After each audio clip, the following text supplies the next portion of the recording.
I've talked to so many people over the last year that have said that Austin's housing market is going to crash and that prices are going to plummet. I had a conversation with an investor earlier this year, and he told me the prices in Austin were going to drop by another 30%. Prices have come down and inventory has absolutely skyrocketed, offering buyers more options than there have been in the last 3 years. I always think it's important to take a look at the actual numbers though to get a clear idea of exactly what's going on. We're going to compare statistics from summer of 2022 to summer of 2023 and break down the numbers of what it costs to buy a home then versus now. Hey guys, I'm Daphne Quay, your boss lady realtor here in Austin, Texas, and I work with people from all over the country and all over the world who are relocating or selling a home in Austin. If you're thinking about buying or selling a home here, leave a comment. You can even set up a one-on-one Zoom call directly with me. Zoom is my favorite mode of communication. So in order to practice real estate in Austin, you have to have a license, of course, like in any other city, and you have to be part of the Austin Board of Realtors, or as we call it, ABOR.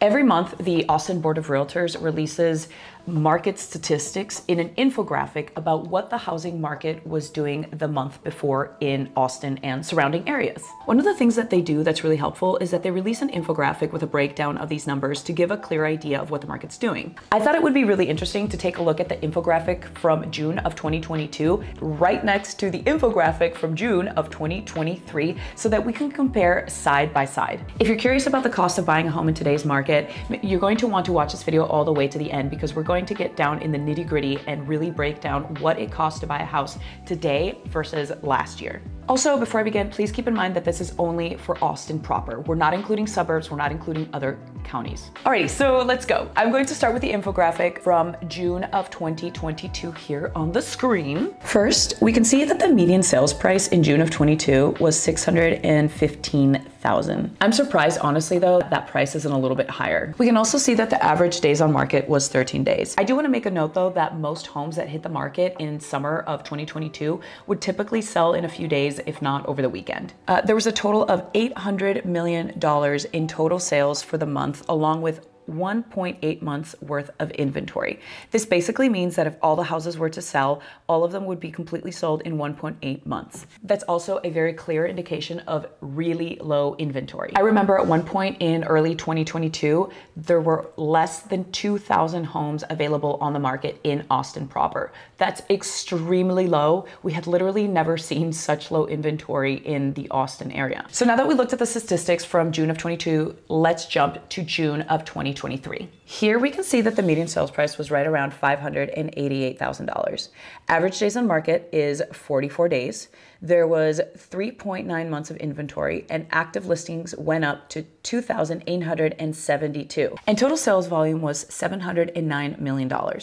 So as we can see, there was a pretty significant drop from June of 22 to June of 23. Pricing went down by 4.4%. Days on market went up by 238%.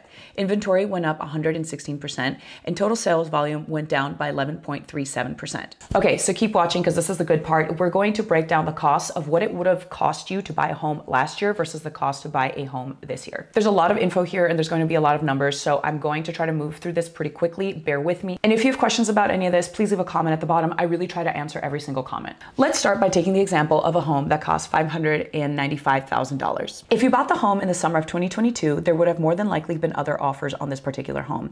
And to be fair, June was when the market started to slow down and it reached a complete halt in August and September. And for this particular example, let's say that there were 2 other offers on this particular house instead of the 6 or 7 that there might have been earlier in 2022. No joke. Okay, so your offer just got accepted and the terms are as follow.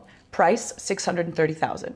Your down payment is 20% or $126,000. And you actually really needed a higher down payment in last year's market in order to be competitive against other offers and other home buyers. You would have also had a super short inspection period, or we call this an option period in Texas. And it usually would have been 3 to 5 days. And then extra, you would more than likely have had to pay the difference in appraisal, which could have been anywhere from $10,000 to $25,000, or in many instances, way more. There was a point in the market where the expectation was if you're going to buy a house, you need to have 20% and you probably need an extra $50,000 to $80,000 to make up the difference in appraisal. On top of that, you would also be covering your own closing costs and potentially the seller's title policy, which would run about $3,800 to $4,200 for this price range of home. If you don't know what that means, leave a comment. This is technical and I want to make sure you understand. With interest rates hovering right at around 5.7% last summer, your total mortgage for this specific home, including taxes, insurance, etc. And just for round clean numbers, I'm using $12,000 for annual taxes for this particular example. Your total mortgage for this home would have been right around $4,100 a month, including everything. Now let's look and break down at what that $595,000 home would cost in summer of 2023. Here, let's say that the home has been on the market for about 2.5 months. Your offer is accepted and our final terms are price $575,000, down payment 10% or $57,000,